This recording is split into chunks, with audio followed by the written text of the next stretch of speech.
Hey everybody, it's Daphne from Lore Entertainment. We are sitting down with an impromptu interview with the Mr. David Rountree, my old acting coach and good friend. How are you doing?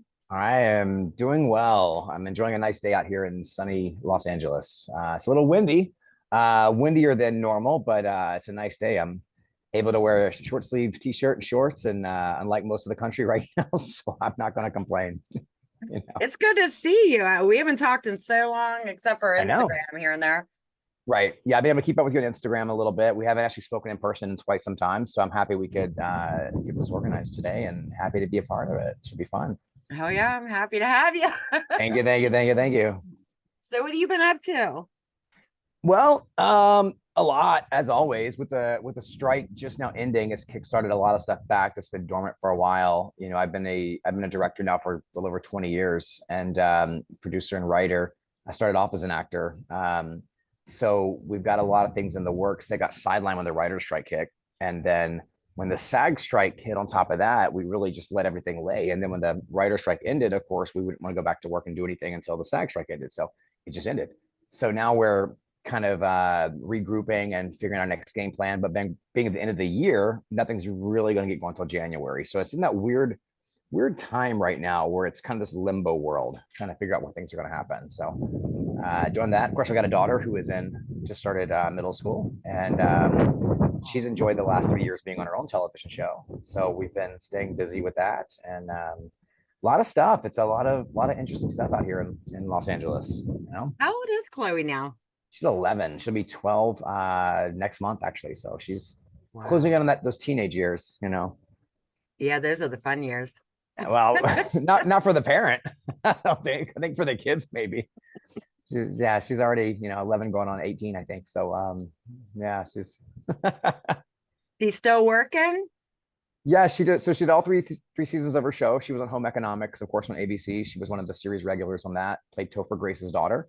And with the writer strike hitting, the show was kind of left in limbo. It looked like it was going to get picked back up again, and then the SAG strike hit, and everything was just delayed over and over. And then ABC decided not to renew the contract, so the show did get canceled this year, unfortunately. Wow. So we'll see. It was a really nice 3 years. There's still outside chance to get picked up by somebody else. We don't know. I know the writers and creators, Michael Colton, John Abood, seemed at least optimistic things might happen, but I haven't heard anything about that in a while. So I don't know. Again, nothing's really going to happen, I think, to the new year anyway, Yeah. as it goes on. But either way, she had three good years of being a series regular on a show, working every single day, which is a huge accomplishment for anyone. Her being a kid, it's interesting. We've never put pressure on her to do anything. Of course, I'm in the business. My wife was in the business, so never put pressure on her to do anything. But she's grown up in the industry, so to partake and be a part of a major television show for 3 years was a fun thing, and she got to see that side of it, and she enjoys it. So as long as she enjoys it, she can keep going. Yeah. I don't believe in forcing kids to do things, you know what I mean, as far as the industry, because my daughter, she wants no part of the camera. That's good. You Nothing wrong with that at all. There's nothing wrong with that. Voiceover, animation, Right. yes. Camera, hell no. You Right. are lucky to even get pictures of her. Yeah. Yeah. Yeah. We're the same way. Pictures are very rare. We don't do a lot of events. We really don't do any events with her. Her social media, we really never pushed anything like that. Mm. She's had film roles come in where we kind of told her the concept of it, and she's like, I don't want to do it. And we're like, great, okay, pass on it.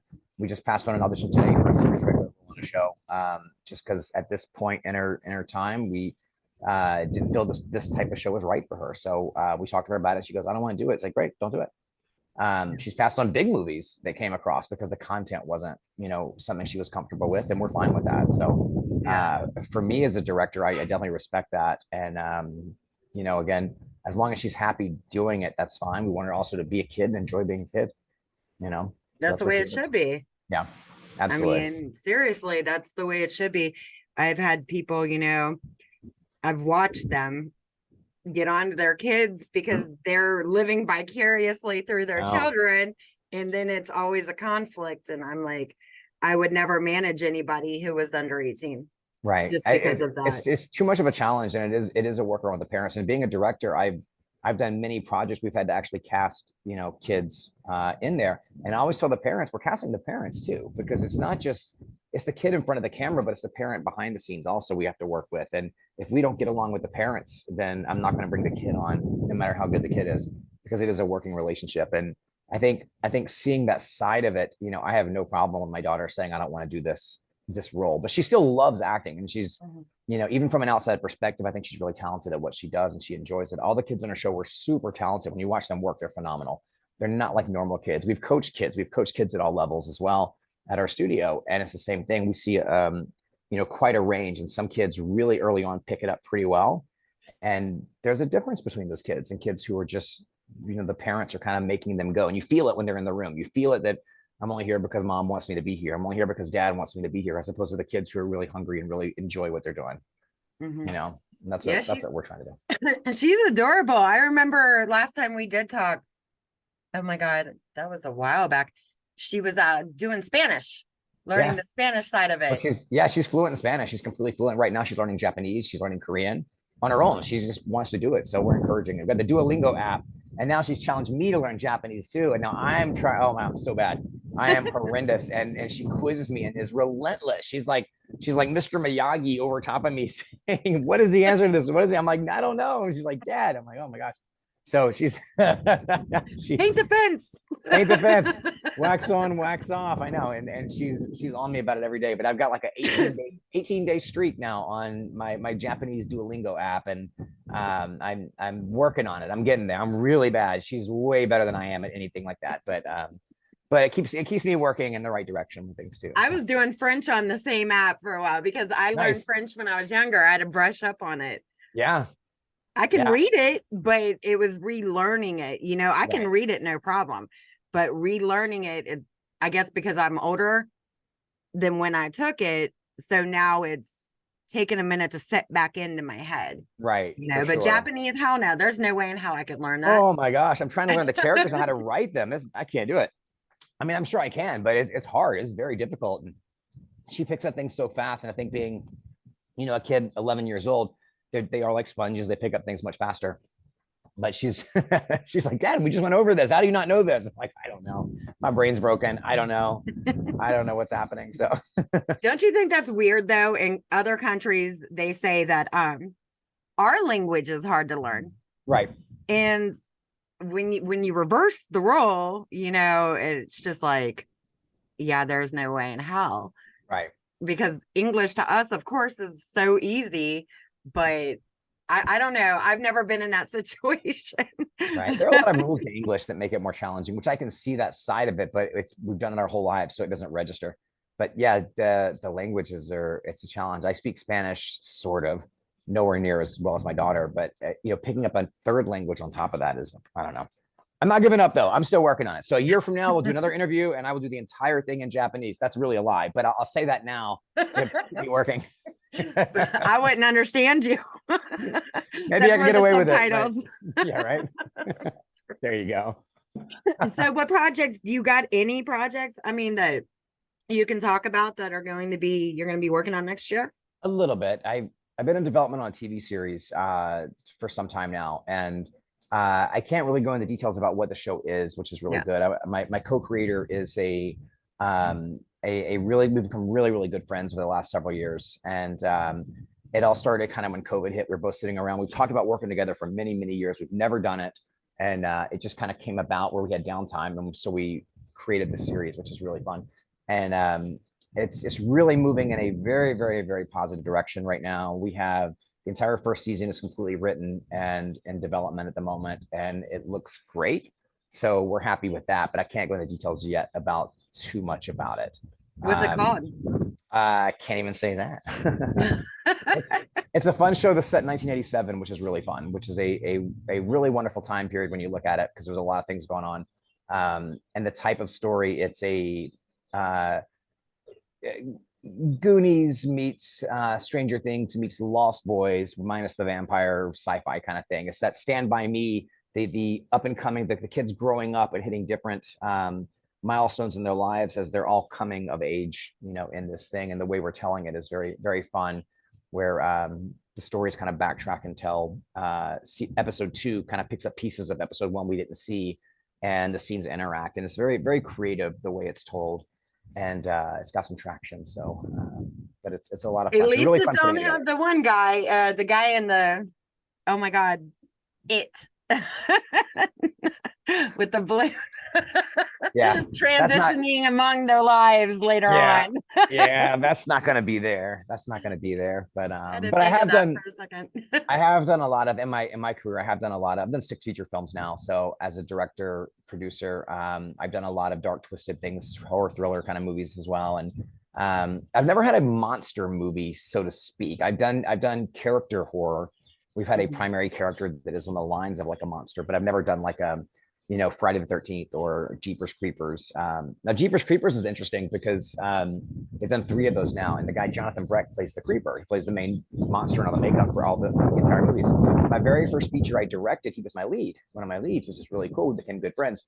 I started off as an actor, and I met him in Oklahoma in a film that we worked on together. And I had this script that I wrote because everyone kept saying you have to do a feature. I've done a bunch of short films. You have to do a feature. Got to do a feature. So I wrote one. And I knew nothing about doing a feature film. I was trying to find a director to do it. And I talked to Jonathan and I asked him, I said, hey, would you mind reading it? We had all this downtime on set. And he said he would. And he read it and he said, it's got some legs. And he goes, you got to find a way to make it. Just find a way to get it done. It's your first one. Don't expect it to be a big blockbuster. Don't expect it to be, Oscar winning performance or anything like that. Just get it done. And I said, okay, I'll get it done, but you have to agree to be in it because I need a name to get my movie made. And so he agreed. And that's how I got my first feature film made.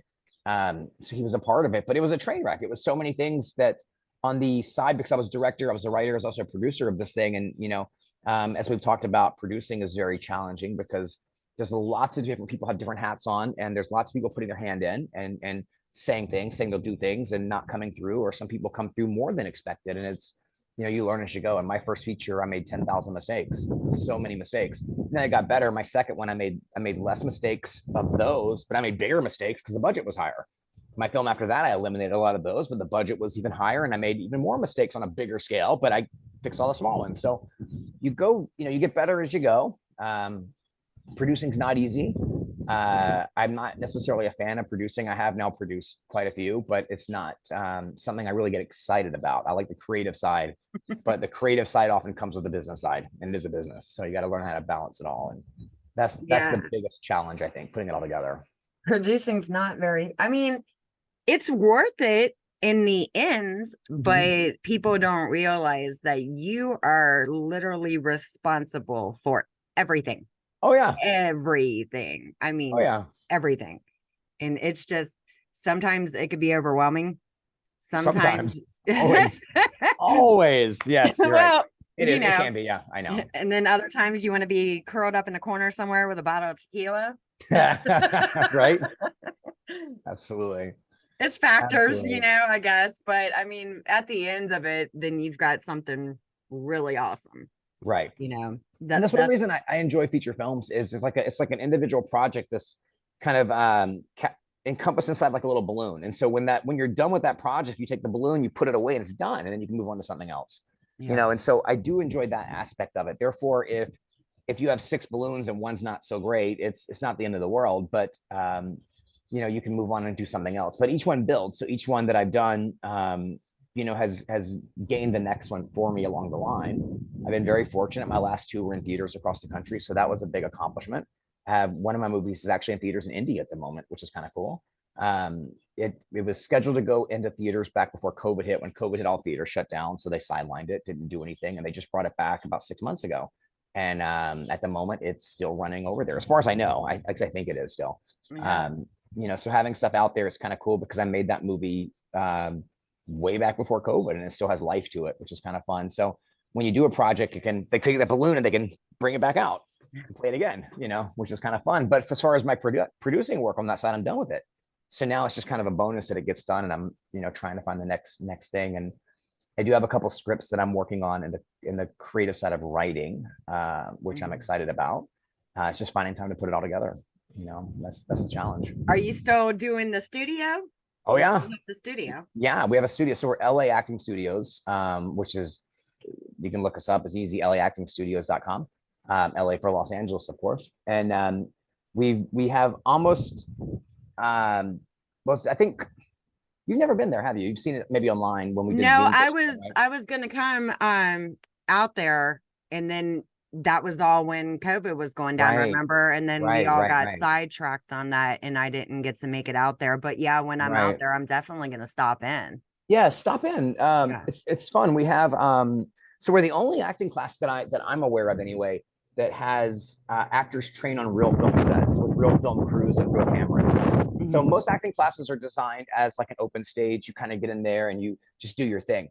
For me as a director, the biggest thing I found was that only goes so far as the acting process goes, because you learn how to be raw and emotional. But in film and television, we're telling stories inside little boxes. And if you don't know how to play inside of a box, you're done.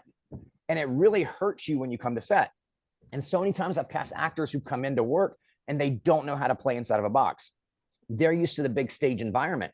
They were never held accountable for continuity, for audio, for blocking, for all the little nuances that have to be done to tell a story. Because in the end, filmmaking is the visual art of telling stories. We're telling stories. So we have to learn how to physically tell the story, emotionally tell the story. And classes out here, unfortunately, most of them are just the emotional side of telling a story, how to get to that raw emotional place. But that may not be the most interesting story. So we're really teaching storytelling. I was very fortunate. I taught film for a long time, many years ago in the early 2000s. I taught film for 8 years at an environment where I was uh, privileged to teach a lot of high profile kids. I mean, not 5 year olds, but 14, 15, 17, 18-year-old kids. I taught Schwarzenegger's kids, Sylvester Stallone's kids, Harrison Ford, Oliver Stone, Jack Nicholson, Reese Witherspoon, Adam Sandler, Harrison Ford, a bunch of them. But Callie Clovis is one of my kids that I work with. And Callie's father, Steve Clovis, who wrote all the Harry Potter movies. So Steve became very instrumental early on in my career for really helping me understand storytelling and the art of storytelling and how to go about it and do it, and kind of pointed me in the right direction for my career to kind of propel and move in the right direction as a writer, as a director. Because even as a director, I didn't understand storytelling when I first got started. Once I really understood how kind of it all works, it changed the way I look at things, which really helped kickstart my career.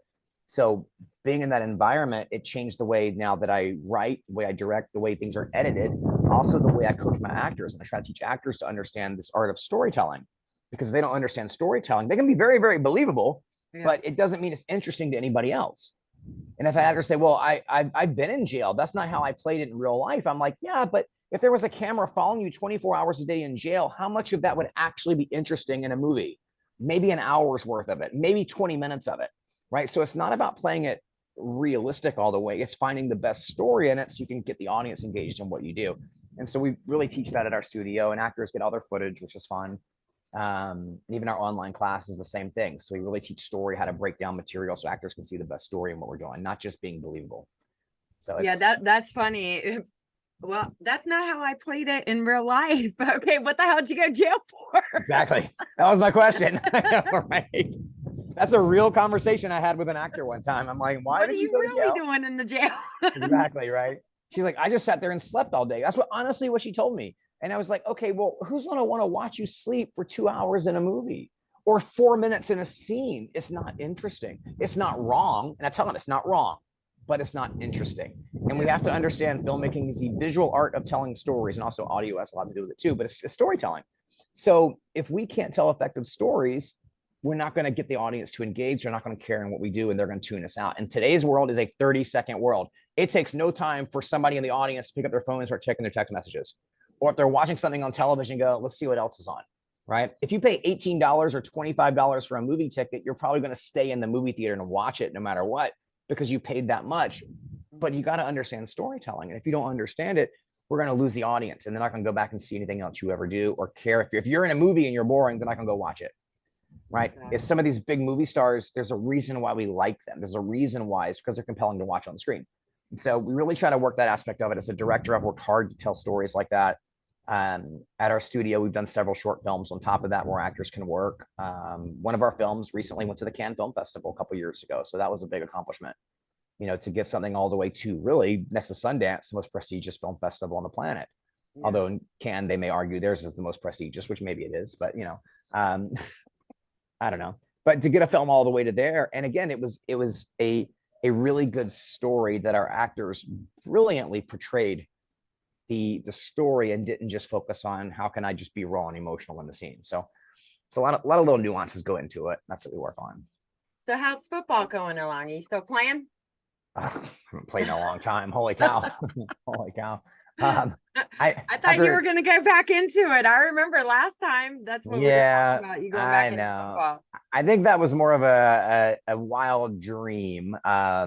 So after 13 knee surgeries and a spine surgery, I think it's safe to say my career is done. Oh shit. Yeah. I did get my look. So, being a college athlete, I was drafted in football in the RFL Regional Football League. I had to look at the Washington Redskins. Um, and anytime a kicker missed a kick in a game, I get my text messages flood in. Hey man, you up for kick? Of course, they're just, kind of messing around me at this point. So that's kind of fun. But I did the last several years help out at Los Angeles Valley College, and I helped their kickers over there and helped train them so they can learn and get better with what they do. And I would go out there and kick some balls around with those guys every once in a while, and every Yeah. once in a while, old man's got to show them they can do it a little bit, and show them what's up. But I don't think I could do it. I have no desire to do it anyway at this point. It's like Burt Reynolds in the new Longest Yard. Hey, old man, what are you doing out here? I'm like, yeah, I know, that's me. That's me. So yeah. I'm about But to open up a can of whoop ass. exactly.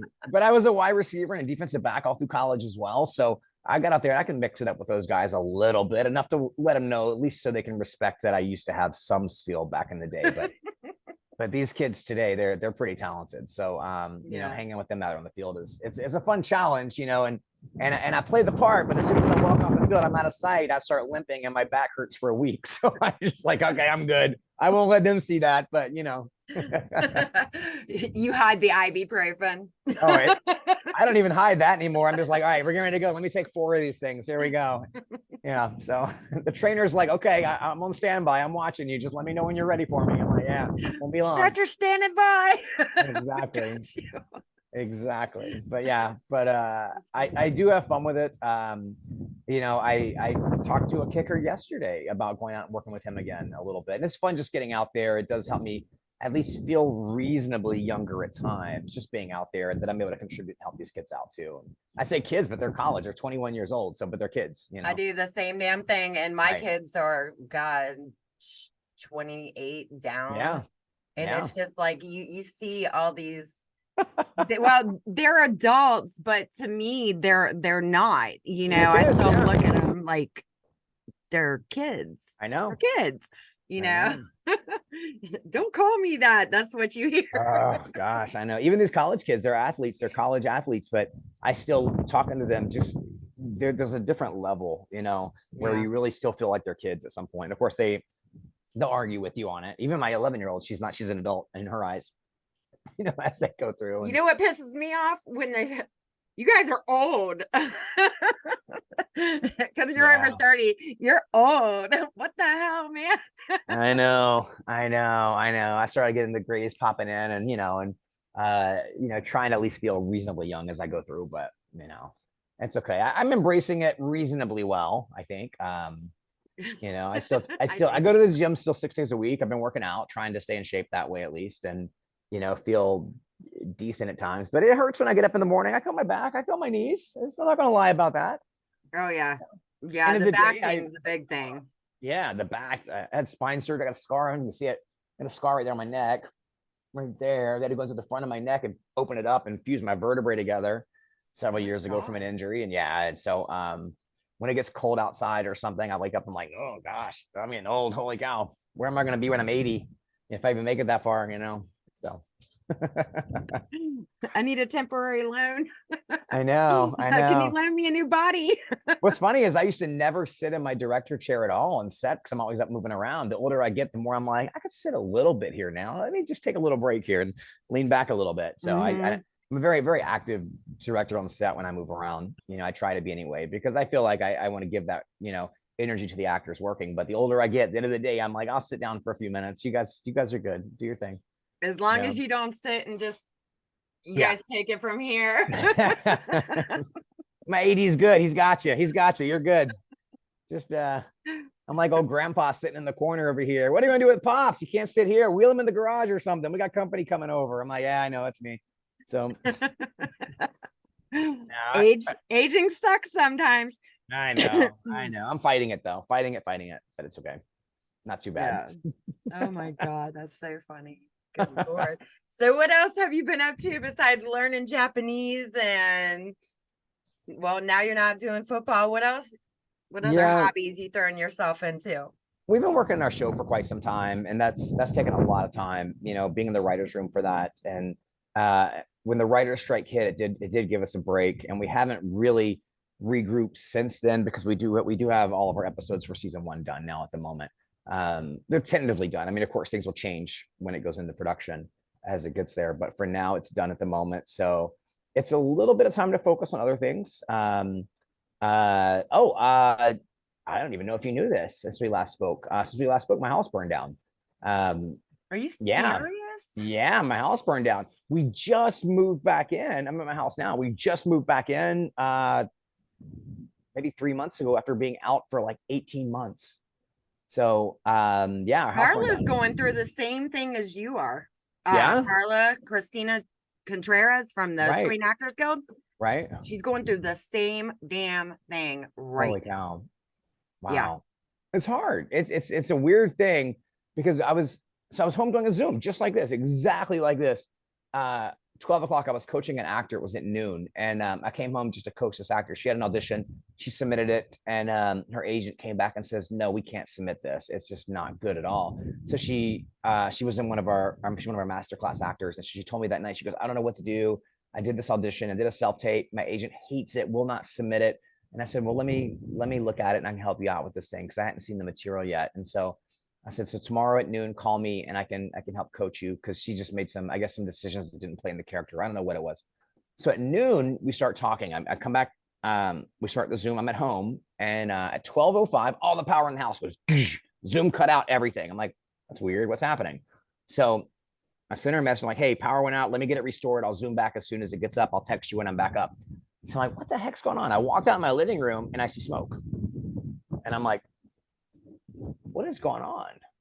Why is there smoke in my living? I was home by myself. It made no, I didn't even fathom the idea of a house fire. It didn't even cross my mind. I'm like, why is there smoke in my living room? It was so bizarre. And my brain was like, is somebody like grilling outside and somehow the smoke's coming? I can't even explain how much denial I was in at that moment. It was a house fire. And Yeah. I'm like, what is going? So I walk out my back porch, which is kind of where I am now. I walk around the corner of the house, and I'm like, what is happening here? And I see smoke coming up from the roof. And I put the ladder up there. I walk up, and I literally see flames on my roof. And I'm like, why are there flames? It still didn't even process. It was happening so real. It was such a surreal moment. I didn't even process it was a real fire at this point.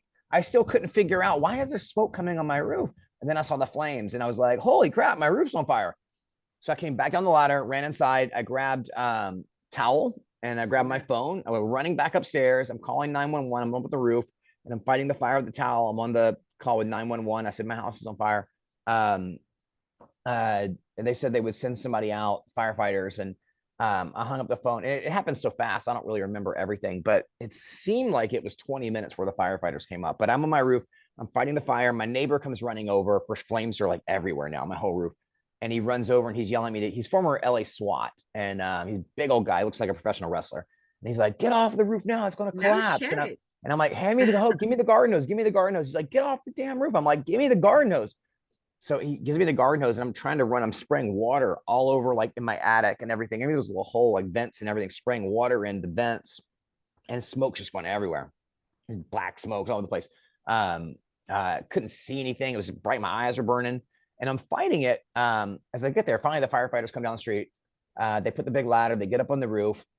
They talk me down. They're like, you have to get off the roof now.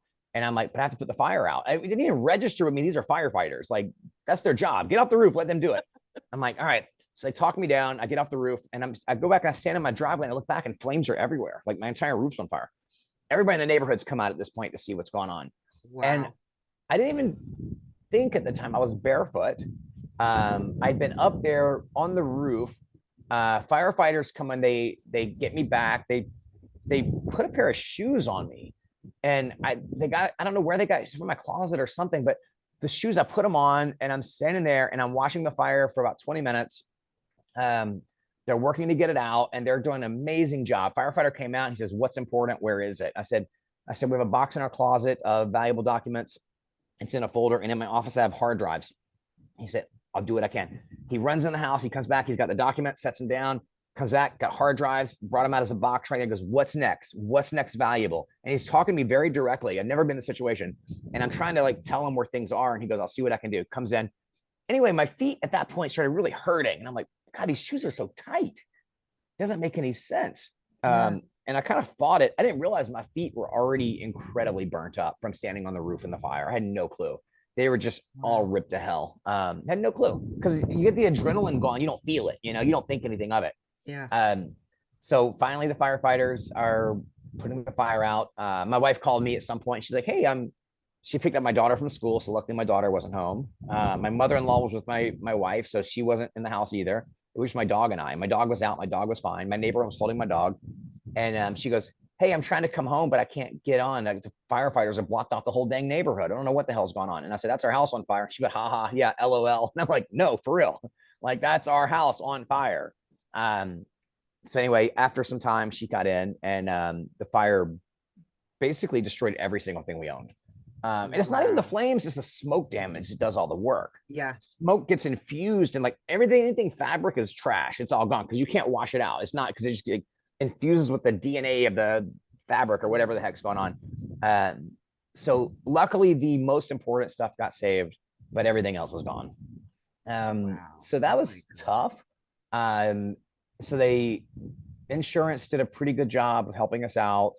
We were insured, which is good. We went to a temporary hotel that night with nothing but the clothes on my back. That's all I had. And even that smelled like smoke because I was fighting the fire. So it was a tough time. My daughter lost all of her stuff. But it was a good lesson about how things are just material stuff anyway.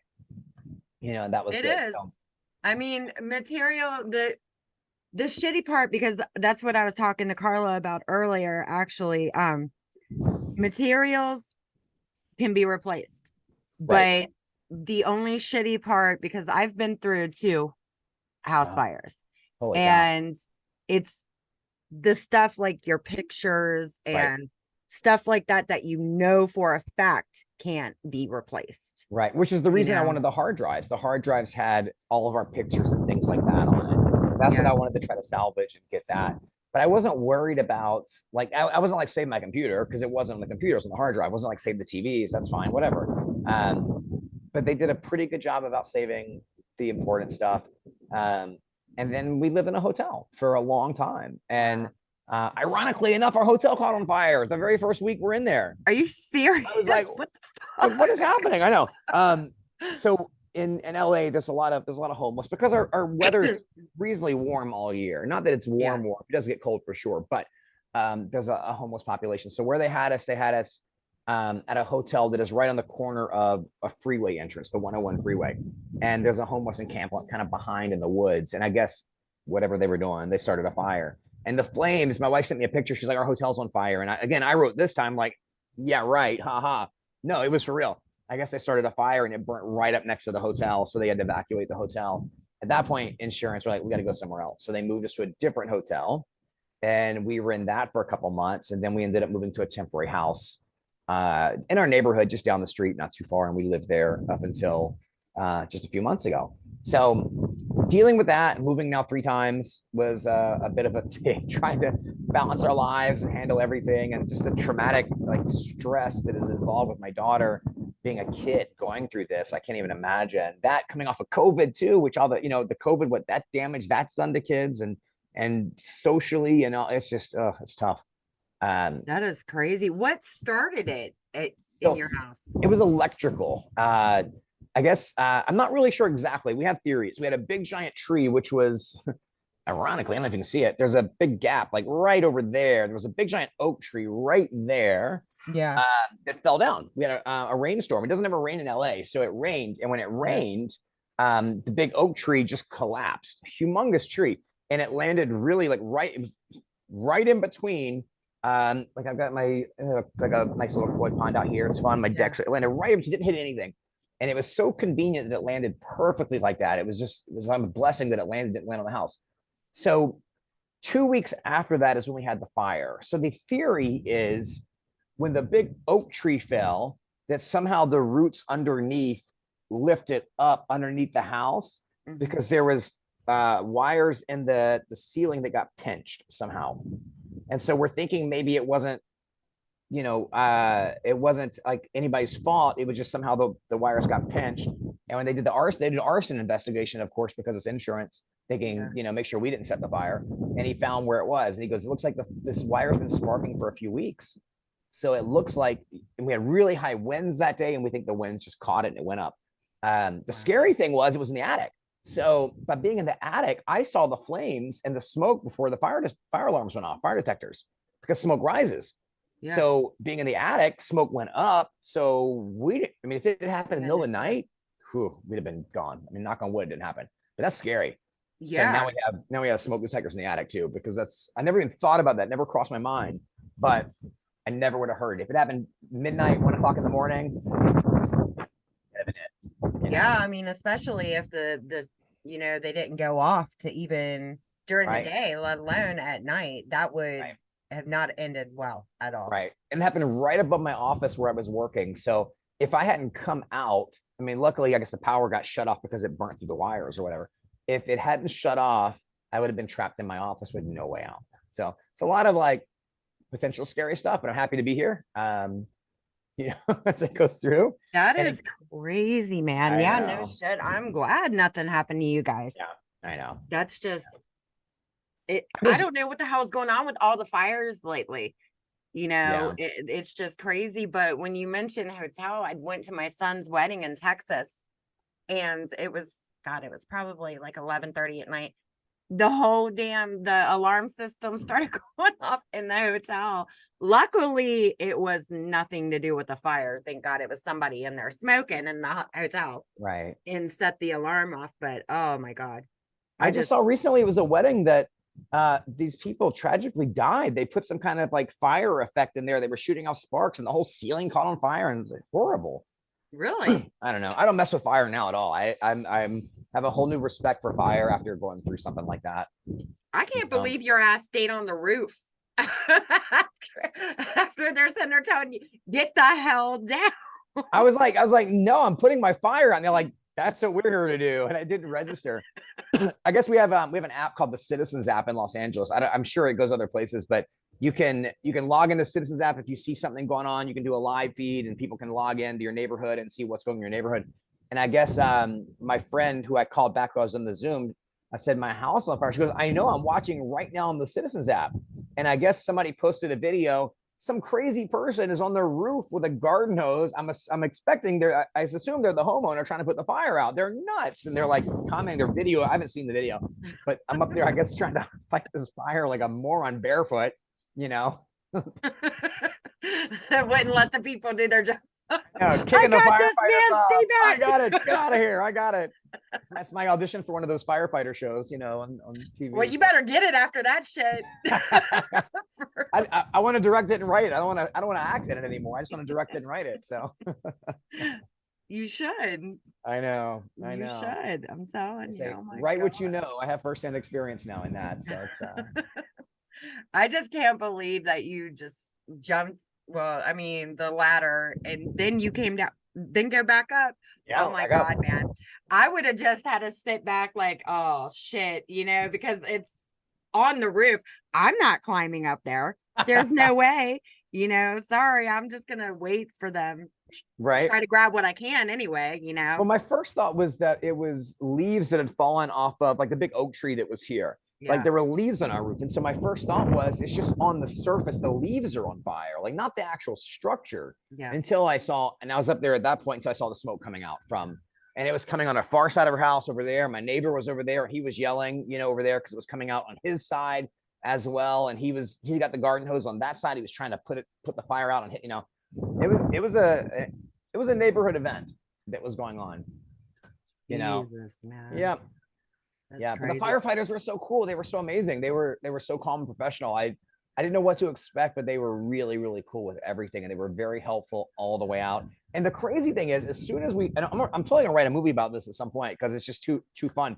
As soon as it was happening, like the fire's on my roof, literally still blazing. I'm standing in my driveway. We had people who were listening in on scanners who came in and goes, hey, I'm with home restoration, here's my card. Hey, I'm an attorney, here's my card. Hey, call me. And like, can my house stop burning down before you're soliciting your services? Like, you're an ambulance chaser, get the hell away from me.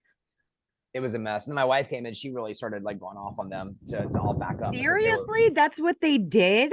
That's what they did. As the fire is on my roof, they are literally handing me their cards. Like, hey, call me. Here's this. They were trying to, I was like, oh my gosh. Wow. That must be some LA type shit. I mean, I get it, you know, because anywhere else, it's not like that.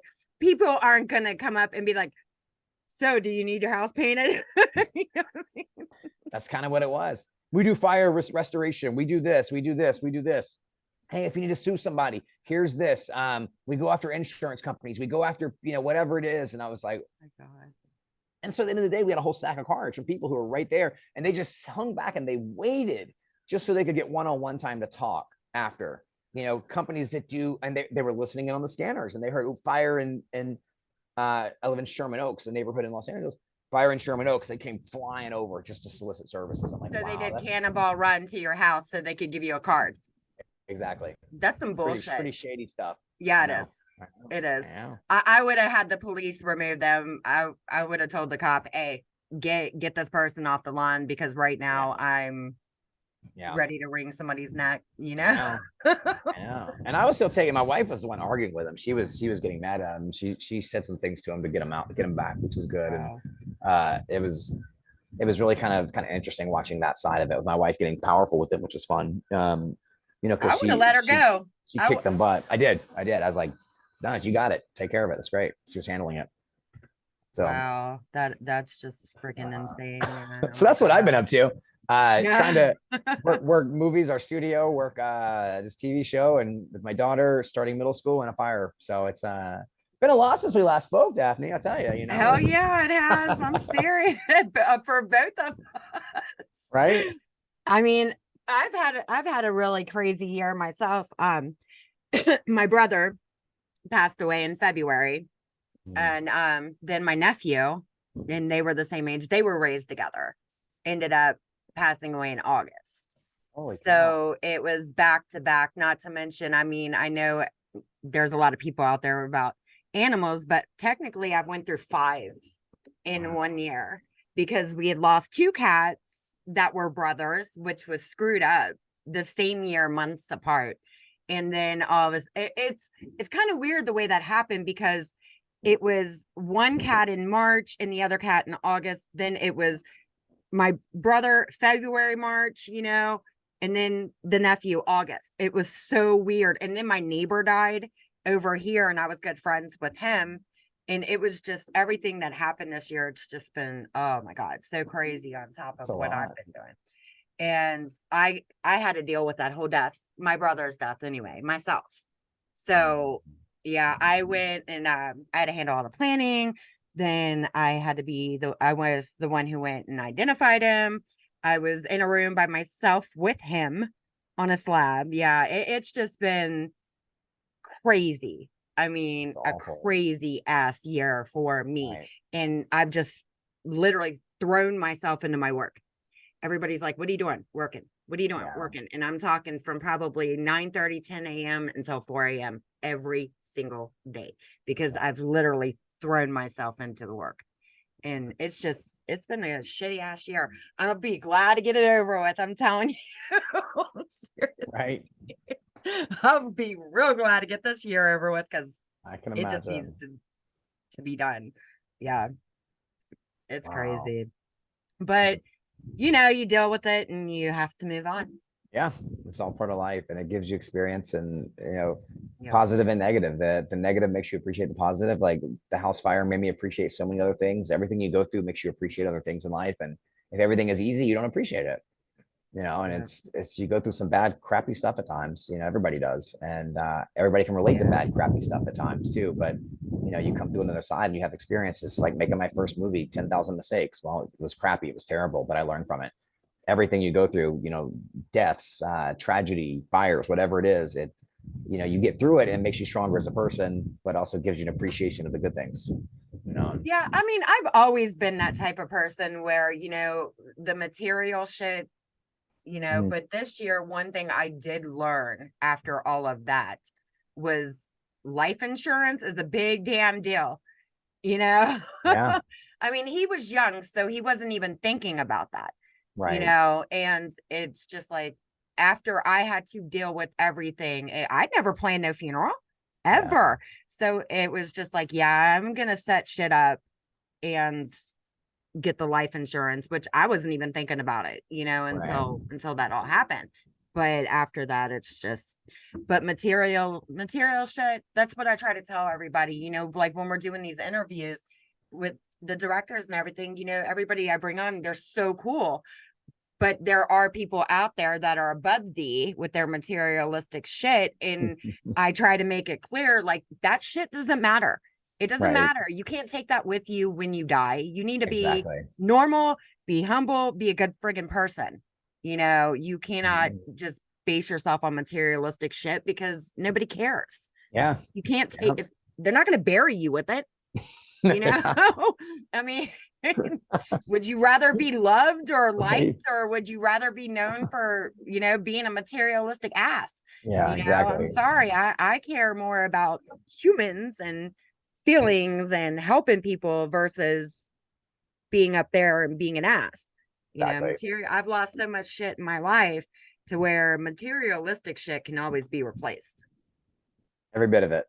Exactly. And you learn what you don't really need also, you know. That's true. Yeah. Yep. And when we inventoried everything we lost, part of it was a little embarrassing at times too, because it's like, wow, we had a lot of crap. Like I didn't need all this crap. I didn't need Yeah. it. You know, I didn't need 3/4 of the stuff, 80% of it, 90% of it. And you know, why do we hold on to it? Who knows? Maybe nostalgic value, whatever it is. But there's an accumulation, and you know, I know in LA especially, there's this, you know, the idea of it's you know, the status of having things, you know, but once you get past that, everybody's on the same level. And if you can look past that, which is, you know, we're trying to do here. So my daughter, we never stress that, you know, anything with her. It's not a big deal. Like, and she never put it that I'm on a show, I'm better than you. And that never crossed her mind because we never raised her like that. Yeah. You know, and that's the mentality we're trying to get, which I think it's not about the material stuff. It's not about the job stuff, you know. It's just about being a good person, trying to help other people, and you know, and Yeah. live life to the fullest, you know, and trying to. And it's easier said Right than there. done for sure, but that's what it is. And you know, and being able to spend time and be part of a family, be part of things outside, because the work is one thing, and you know, if you get so wrapped up in that all the time, it will take over, you know. Yeah. And in LA especially, there's this material, and I tell the actors, like it's all the time from actors. I said, what is your goal? They're like, well, I came out to LA, I'm giving myself a year to make it. I hear that all the time. I'm like, make it? What does that mean? Make it? A year to make it. What does that mean? Because the thing with this industry is, what, you got a national commercial, it doesn't mean you made it, but that's great. That's a big accomplishment. Congrats. That's awesome. But at the same time, once you get a taste of that, you work one day at a national commercial, you make $25,000 or whatever it is for one day. You're like, oh my God, that was insane. It's hard to go back to a 9 to 5. Doesn't mean you made it. So then what, you book an independent film as a little tiny role? Well, that's great. But then you want more. Then you want more. Then you get your first network TV credit as a co-star. You get 3 lines on a TV show. Oh my God, that was amazing. Now I want to have a bigger part. Now I want to get a full scene that's I'm the star of the scene. Now I want to get a guest star where the show's about me. Now I want to get a recurring role where I've got three or four episodes on it. Now I want to get a leading role, a series regular. Now I want to do a big studio film. It never ends. And so there is no made it in my eyes. And you have to just accept where you are and be okay with that. I think that there's a lot of misinformation out there where actors, it's a tough business, because as actors, directors, writers, everything, if you're not careful, you'll never be satisfied with anything. And it's this insatiable desire that a lot of people don't even understand they have, where they're never going to be satisfied no matter what. And it's learning how to separate that and not define that as your own self-worth or your happiness. Because somebody's always going to have more work than you. Someone's going to have a nicer car than you. They're going to have a nicer house than you, whatever it is. And if you're always trying to catch up to them, you're never going to be happy with anything, you know. Exactly. I mean, I'm right there on that same wave, because like you said, making it, okay, there is no guarantee that everybody that goes into this film industry is going to make it. You know what I mean? Not even close. Not even close. Yeah. But I mean, there are other things, you know, once you take jobs on these sets, you could be happier doing something else, you know, in the industry, but you don't have to get cocky about it. Right. Because Absolutely. then you're going to lose that so-called following that you have, because you're cocky. you Right. know? Yeah. Seriously, people don't get it. They Yeah. don't, and hopefully one day they will, but I doubt it, you know? I mean, Yeah. I know. I It's doubt hard. it. One of my buddies has been a close friend for many years. Name's Kiko Ellsworth. Kiko is he's been on lots of TV shows, lots of movies. If you ever watch Bad Boys 2 with Will Smith and Martin Lawrence, he was they fight the Haitians in Bad Boys 2. He's the blonde Haitian with the dreadlocks in Bad Boys 2, one of the main bad guys. And so Kiko, when he got that movie, he became very arrogant. And we've had discussions about this. Mhm. And Will Smith pulled him aside one day and he's like, "What are you doing?" He's like, "What do you mean?" He's like, "Why are you acting like that? Like you're acting like you're better than everybody else. This is a job. Like you're lucky to have it. It can go away." And I don't remember exactly what Will said to him, but it put things in perspective. And of course, Will Smith's had his own issues in the past too with everything he's been, dealing with. But it put things in perspective for Kiko, and he changed as a person at that point. It put things like, wait, I don't have to put on this front that I'm better than you because I'm in a big movie or things like that. And it changed his outlook. And when I became friends with Kiko, he did my very first movie as an actor in 2005, and I had known him just vaguely because as an actor I did a movie with Kiko in 2002 or something where I first met. And I remember when I did my movie, I was talking to him, and I wanted to thank him for the first time we met because he was really cool in that movie set. And I actually auditioned for the role that he got. I had no idea. I'm about to audition for this role, and it's my first leading role audition, and I'm about to audition for it. I'd never read for the director before, a guy named J.L. Davis. I'd never been in the casting office. Casting director was Pamela Staten. Never been in a big office like this in my life. And right before I go to read, the director says, "I don't know if I should tell you now or after you read." And I'm like, "Well, don't drop that bomb on me for my audition. Like, tell me now." And he Right. goes, I was like, "That doesn't do me any good." He goes, "Well, the part you're reading for was just cast. We had an offer out to a name actor and he took it. So there is no more role." And I said, "Oh, okay." I said, "Well, I prepared for this role. I've never been in the office. If you guys have time, I'd love to still at least read for you so you can at least get a feel of who I am. I understand the role's been taken." And they agreed. It was really nice. And I read for the role. And of course, I didn't get it. But I got a call a few days later. My agent called and said that J.L. Davis and Pamela Staten, after I read, I guess appreciated that. And they actually wrote a small part in the movie for me, which is really cool. That's Movie cool. called The Diplomat, and I got to play the boyfriend of the girl that was kidnapped in this. The movie's about she hurt and kidnapped, and I played the boyfriend. So a couple lines, not a big deal, but it was my Yeah. first big film. And so when I show up on set, I want to see who this guy is that got the part over me, and it was Kiko. So he walks out, and oh my god, I wanted to hate him. He was so nice, and I was like, dude, be a jerk, so I can hate you. He was so cool. He was so nice. But then years later, when we talked, he didn't remember the first time we met. And I asked him about that. And he goes, "Oh my God, I'm so sorry. Was I a jerk to you or was I nice?" I said, "No, you were super nice." He goes, "Okay, good." Because I was a jerk to a lot of people. And I regret it. It was my encounter was after his Will Smith moment, as it went on. And it put things in perspective right there to always be nice to everybody, no matter what. And that it's just stuff like getting a role doesn't mean you're better than anybody else. And it kind of put me in check early in my career too. And that was a big lesson. That's And awesome that Will checked him like that. You know what I mean? right. Because, and I've liked Will. Well, I still like Will. You know what I mean? Mhm. My favorite movie by Will Smith, honestly, I know he's done the new ones, but my favorite one is The Pursuit of Happiness, Oh, he's great. Yeah, because absolutely. I've been not, well, I've been in this, like that situation when I was young. So I felt that, you know what I mean? Right. Because I just felt it, especially that bathroom scene when he's in that bathroom, with the little boy, his son, Jaden. Yeah. I had to think, but oh my God, yeah, that's one of my favorites. So I mean, to check somebody that's Yeah. almost about to lose it because they made it, Right. you And know? that was the mentality, I think. And I don't want to put words in Kiko's mouth because he's been very vocal about this himself. That's why I feel Yeah, comfortable speaking on it. And we've become really good friends. I've that's known Kiko now awesome. for almost 20 years. We've actually Yeah. produced 2 movies together. He's been in several of my movies. He has a daughter, my daughter's age. They grew up together. So I don't know I don't remember the exact. I don't want to misquote, but that was the gist of what happened. But it put things in perspective that no matter what you did, doesn't mean you're better than anybody else. Yeah. And it's just a thing. It's just what we're doing. We're making movies. We're directing. We're writing. We're acting. Whatever it is. And It's jobs. It's jobs. It's Jobs. jobs. Yeah. It's a job. I've stressed that so many times Right. on these. It's a job. It doesn't make anybody better than the other. Some jobs are just more fun. Yeah. You know, some jobs aren't that fun. It just Right. depends on where you're at. You know what I mean? But Right. it's a job. You Mhm. know, there's no point in ever acting like you're ever better than anybody else because it Right. doesn't matter. You know, you can be up here and then boom, Oh yeah, it can go away. And it's, I that's mean, it. house Yeah. fire, top of the world. Next day, house burns down. Done. Back to level one. It can Yeah. in any regard can happen to anybody anytime.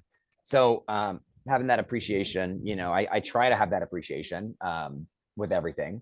Yeah. And it's hard sometimes because you want things, you want to have success, and I want to see my family happy and do things. And when it doesn't always happen, you like, oh come on. But you know, just living in the moment and appreciating it. And that's what we're trying to do. We try to teach that at our studio for actors too, that if they're a jerk right now before they've even done anything, no one's ever gonna want to work with them. Yeah.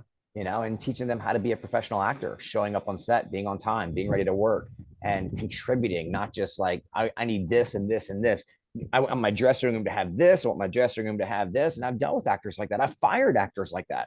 My very first film, the biggest name in our entire film, she was a lead on a major television series. I knew her before she had a credit on her resume. We were in the same acting class together when I first started.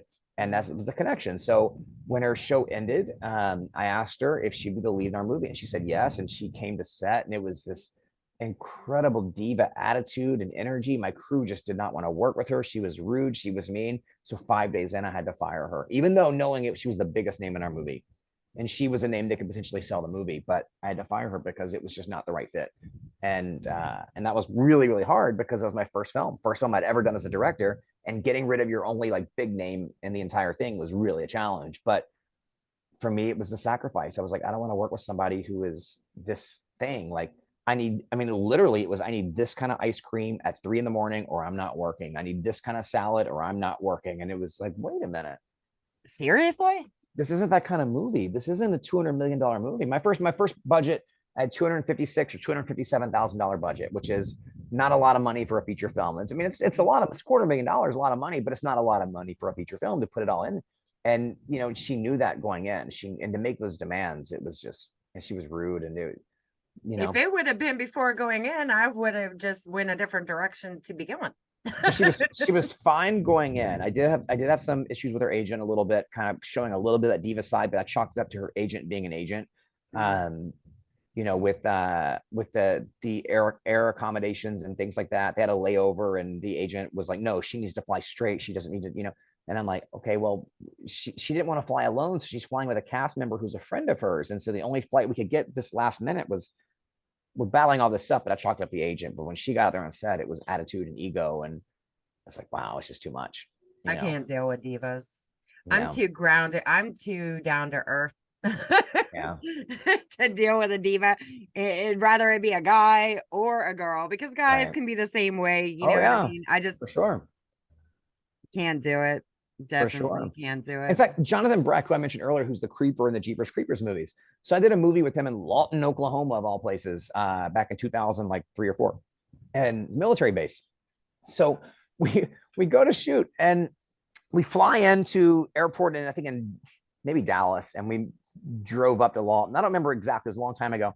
But when I get there, this production assistant picks us up at the airport, loads my bags in the back of the car. We go to the airport. He checks us in. He's like, here's your hotel key. I'll be picking you guys up in the morning at this time to be on the lobby. Totally, really awesome production assistant. It's really amazing. So nice, so friendly. If any questions, call me. I'm in room, you know, whatever, 115, whatever it was. Great, guy's amazing. Next day, picked us up in the morning. Hey, you guys sleep okay? Anything you need? No, he's amazing. We drive onto the set. We get in there. I meet the director for the first time, because at the audition, you don't meet the director. They're in the background watching. You don't talk to them. So I get to meet the director for the first time, a guy named David Henry. And we're sitting there on our big like set. And we're in the Lawton, Oklahoma. It's a military base out there. And the PA, the director goes up and goes, hey, congrats, man. Your movie's #1 in the box office in the country right now. And we're like, wait, what? The production assistant? He goes, yeah, that's Jonathan Breck. He plays the creeper. He's the star of the Jeepers Creepers movie, which is #1 in the country right now, Jeepers Creepers 2. And I'm like, what? He goes, yeah, he's the star of this movie. No clue, because he was so humble, and he's like, hey, I've already checked in. Let me never once he'd be like, I'm a big star. And that energy really stuck with me forever.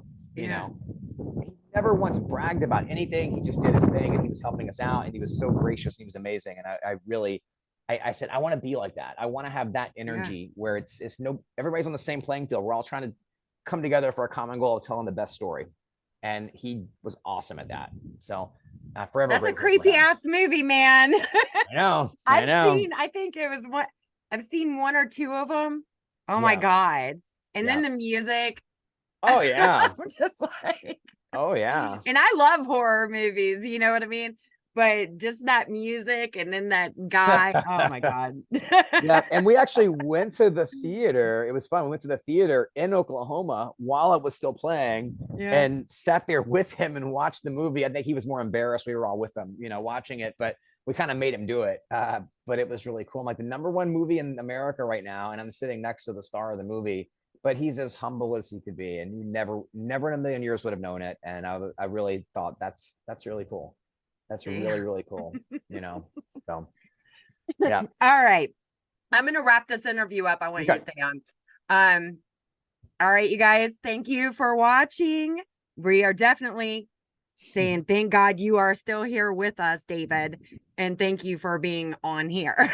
Yeah, I'm glad I can be here today. Right. All right, guys. See you later. Thank you for having me. Bye, guys.